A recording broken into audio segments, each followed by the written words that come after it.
নমস্কার। দেখুন, শনির সাড়ে সাতি বা শনির ধাইয়া নিয়ে আমরা কিন্তু বেশিরভাগ সময় আতঙ্কিতভাবে থাকি। এই বুঝি আমাদের কোনো ক্ষতি হতে গেল, এই বুঝি আমাদের দুঃসময় এসে হাজির হলো। কিন্তু সব ক্ষেত্রে এতটা ভীত বা সন্ত্রস্ত হওয়ার কোনো কারণ নেই।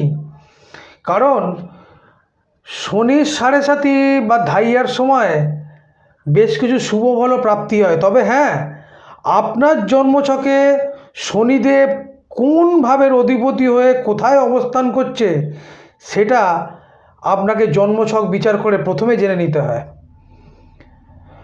তো এর মাঝে একটা কথা বলে রাখি, যদি আপনার জন্মছকে শনিদেব 1, 3, 5, 6 এবং 9 ভাবের অধিপতি হয়ে যদি 3, 5, 6, 9 এবং একাদশভাবে অবস্থান করে শুভ গ্রহ যারা দৃষ্ট হয়, তাহলে শনি সাড়ে সাতি বা ধাইয়া আপনাকে ধনবান এবং সম্মান দিতে পারে।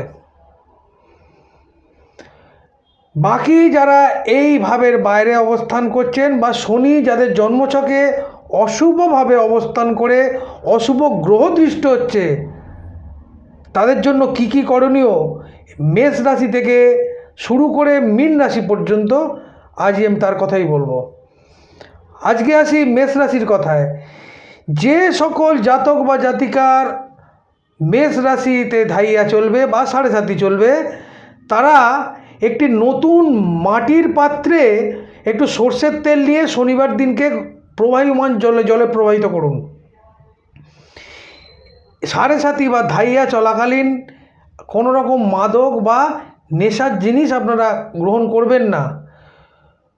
প্রতি শনিবার শুকনো নারকেল শনি মন্দিরে বা কালী মন্দিরে দান করুন। শনিবার দিন চেষ্টা করুন সম্পূর্ণ নিরামিষ আহার গ্রহণ করার জন্য।